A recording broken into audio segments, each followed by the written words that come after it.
What's good, YouTube? Welcome back to the channel. My name is Josh. You can call me JD, and it is that time, guys. 2020 has come to an end, and I'm grateful for that, man. Let's get 2020 out of here. And it is that time where we count down the top 10 sneakers of the year. Even with everything going on in the world, that hasn't stopped us from getting some absolute heat this year. In fact, when I was making this list, I realized that this year is a lot harder than last year to rank the top 10. In fact, any of the top 5 sneakers on this list I think could have been number 1. That's how close it was. It wasn't like last year when for me there was a pretty clear-cut number 1, the Sacai waffle racers. This year there's just so many sneakers that could have taken that spot. And I also wanted to say shout out to all of you guys who responded to my poll on Instagram. I probably got like more than 500 responses, so thank you guys for responding. And I went through all of them, and there's definitely some sneakers that a lot of you guys said was your favorite, and most of them did make this list. Without further ado, let's just get into it. So before I even get into the top 10,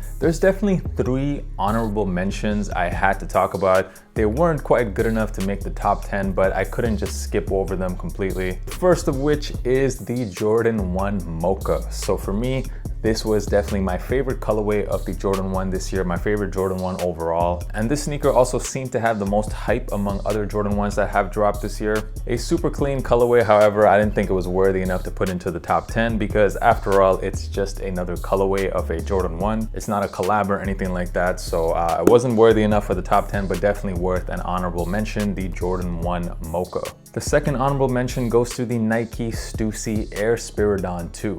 I'm surprised myself that this made it on the list. If you watch my review of the sneaker, it wasn't the most positive review, but I realized that I absolutely love this sneaker. I love the way it looks, and this colorway is just amazing. This sail colorway, or fossil as they call it. It's one of those sneakers that I feel really elevates whatever outfit you're wearing, whether it be casual, if you're trying to go for that smart look.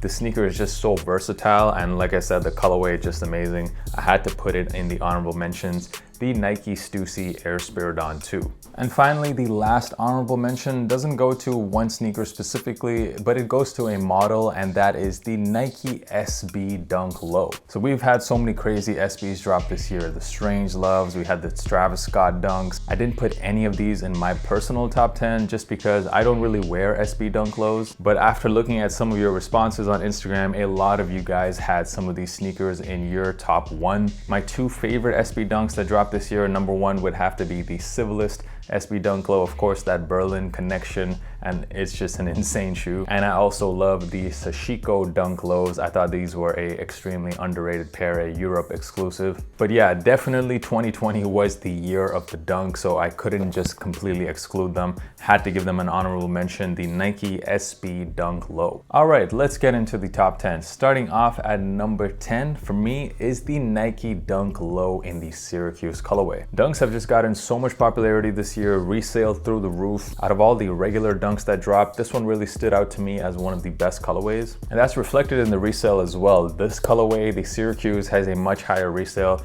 than pretty much any other regular Dunk Low that has dropped this year, and I think that's for good reason. This is definitely the best looking colorway. Moving on to sneaker number 9 on the list. Now let's talk about the sneaker brand of the year. In my opinion, that is without a doubt New Balance. New Balance has really killed it in 2020. So many crazy collabs and really dope silhouettes, and this list is full of New Balance, and the first one to talk about is the New Balance 550 collab with Emilion d'Or. This sneaker actually first released in 1989. It was retro this year, came out in 4 super clean colorways. And if any of you guys have logged into Instagram anytime in the last 2 months, there's no way you could have possibly missed this because it just seemed like everyone is wearing the shoe. And it's for good reason. A super wearable shoe. It looks good with anything. In terms of silhouettes, it really doesn't get more clean than this. There's a lot more colorways that are forecasted to drop in 2021, which I'm very excited about. There's no way I could have skipped this one, the New Balance 550 with Emilion d'Or. At number 8, so if you guys have been following this channel, you know there's one silhouette that I give a lot of love to on this channel, and that is the Nike Dunk Highs. There has been a ton of really nice colorways that have dropped this year, but if I had to just pick one out of all the colorways, it would have to be this one, the Nike Dunk High in the Michigan colorway. This colorway is just so clean. I think a very close second to this one would be that recently released Varsity Maze pair. That review is coming very soon, by the way, probably next week. Dunk highs to me are just so underrated. They look so good with all these different color blockings. And also the quality on both the Dunk lows and the Dunk highs are pretty good. Very underpriced compared to other sneaker models. And this colorway, I had to have it at number 8, the Nike Dunk High Michigan. At number 7, I have the New Balance 992. Now, if there was one retro sneaker model that kind of just took over the sneaker world this year, it had to be the 992s. Every collab that released, just look at the insane astronomical resale prices on them. Whether it be the Jound pairs, the W Taps, that Joe Fresh Goods pair, these resale prices are insane. There's been a lot of demand for the 992s this year. And even when they came out in the GR colorways, those were instant sellouts, and these even have some resale value. I don't actually have a pair with me right now because I got a couple of 992s. I had the Jound Greens and I also had that Nimbus Cloud pair. But I realized that unfortunately 992s just don't fit me very well. If I go true to size, they're a bit too big and my heel slips out. And if I go a half size down, then my toes are a little bit squeezed in. I kind of need like an in-between size there. So I ended up actually selling both of those pairs. However, if I had to pick one 992 this year that I had to have compared to all the others, it would definitely be that green Jound pair. Let me know down in the comments what was your favorite 992. It's pretty tough to pick from the list because there's some fire 992s this year. Moving on to number 6, another New Balance sneaker, and this time it is the New Balance 327. Once again, I'm giving this spot to the silhouette and not just one particular colorway. The reason I think that this is the most important New Balance sneaker this year was because I feel like before 2020, New Balance had this reputation as a brand that just produced dad shoes, but this was the silhouette that I feel like really took them into the mainstream. I've seen everyone wearing these, the fashion influencers, kids, moms, dads. GR colorways were all selling out no matter what the colorway was. In my opinion, the 327 is the best new sneaker silhouette of 2020. It's retro and modern at the same time. It looks good with anything, and no matter what the colorway you throw on there, it looks absolutely heat. If I had to pick one New Balance 327 colorway, it had to be that orange Casablanca pair. The 327s, this silhouette, an absolute home run from New Balance, and I had to rank it all the way up at number 6. All right, now we're gonna get into the top 5, and like I said at the start of this video, any of these remaining 5 sneakers could have been number 1. It was that close. For me, at number 5 is the Jordan 4 Off-White in the Sail colorway, a sneaker that I really wanted. I took an L on it, and the resale prices in my size are just insane, so I'm not paying that. So that L hurt more than any other L I've taken this year. The Jordan 4, arguably the best Jordan silhouette, coming out in such a clean colorway. Virgil just killed this. Maybe the reason why I didn't have this higher on the list is maybe because compared to some of the other Off-White collabs with Jordan brand, this Jordan 4 was not that much different to me than a regular Jordan 4. Of course, it's a super nice colorway and some materials were different, but I couldn't help but thinking that what I liked the most about this pair was not the design or anything, it was just the colorway. So that is why I didn't have this higher, and also why I'm not gonna pay $2,000 for it. This sneaker was also a very popular choice for sneaker of the year from a lot of you guys. You can't deny an absolutely beautiful pair of shoes. At number 5 for me, the Jordan 4 Off-White Sail. At number 4, I'm going with by far my favorite pair of Dunks that I copped this year, and that is the Nike Dunk Low in the plum colorway. This sneaker released a pretty long time ago, way back in February, but I haven't forgotten about it. It is just a beautiful pair of shoes.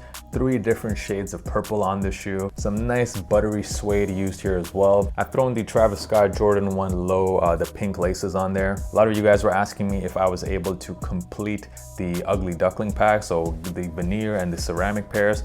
Yes, I did actually, and both of those will be coming in next week, so look out for those reviews. 2020 was the year of the dunks, and this was the dunk of the year for me. Let me know down in the comments what was your dunk of the year. We're now going into the top 3. At number 3, I have the Jordan 4 Union. Specifically, this Off Noir colorway. I wasn't the biggest fan of the Guava pair, but this one though, just a super clean pair of shoes. Quality on this just insane. This sneaker really divided sneakerheads. Everyone was talking about the tongue. I was one of the few people in the sneaker community who, since the first time I saw pictures of this, I put it on my Instagram, I said these are super hard. And I know this is a hot take, but I love these short tongues and I wish all Jordan 4s had this shorter tongue. I think it looks really nice on this silhouette, and this colorway is just so easy to wear with anything. Union and Jordan always killing it with the collabs, and this to me was the Jordan 4 of the year. At number 3 on my list, the Jordan 4 Union Off Noir. All right, moving into the top 2, and this is where I struggled the most. I really couldn't pick which was my favorite sneaker of the year. It was this close, but at number 2 for me, I have the Sacai Vapor Waffles in this black colorway. When I saw pictures of this shoe, even when I got it in hand, even when I did the review of this sneaker, I never thought actually that I would have it this high up on the list for my sneakers of the year. And the reason I kept telling myself was because we've already seen the Sacai waffle races last year, and this is just basically an updated version of that. But then I thought, that's a pretty stupid reason. I really shouldn't be letting another shoe decide how good this shoe is, because the fact remains that this sneaker is amazing. It's incredible. It looks like something from outer space. It looks amazing on feet. And also this sneaker is a lot more comfortable than the previous Sacai's because it does have a bit of Nike Zoom in there. And this black colorway just looks crazy. And I'm gonna go ahead and say it right now. I actually like the Vapor Waffles more than I do the OG Sacai's. And what made this sneaker extra special for me was that I actually got this via exclusive access on the sneakers app, which I thought was a myth, honestly. And to be able to get exclusive access on a sneaker I absolutely love was pretty awesome. If this sneaker came out last year, undoubtedly it would be my sneaker of the year. Any other year, it would be sneaker of the year. However, I have it at number 2, the Sacai Vapor Waffles. At number 1, you guys probably guessed it, I have the Jordan 5 Off-Whites. To explain why I have this at number 1, I gotta give a little bit of backstory. I'm not someone who ever wore Jordan 5s. The reason for that is because I'm a tall, skinny guy, and Jordan 5s are quite bulky and they've always looked really weird on my feet. So it was probably one of my least favorite Jordan silhouettes. But then Virgil came along, took this sneaker to a whole nother level. He made it way lighter, way slimmer. He took that fat tongue, slimmed it down, and then finally he gave it an absolutely insane colorway. This was originally the metallic 5s. The black is a bit faded now, and I just think this colorway looks so hard. You throw the white laces on there, takes it to another level. And I actually paid resale for this. So for a guy like me who never wore Jordan 5s, to actually go out and pay resale for this, I just had to have this at number 1. So that's my list. I know a lot of you guys disagree with me. Let me know down in the comments, what is your top 5 sneakers of 2020? And I just wanted to say thank you guys so much for hanging out with me this year. Thank you for all the support on the channel. This has always been something I just kind of do for fun. And this year I've had more fun than ever doing it. I started out the year at about 6,000 subscribers. Now we're at over 30K. And it's because of you guys. You guys are always commenting, always leaving positive vibes in the channel. Definitely motivated me to keep dropping that content, and it's not stopping. 2021, we're going bigger. And I wish you guys a really great holiday season with your loved ones and a prosperous 2021. And I'll see you guys next time. Peace.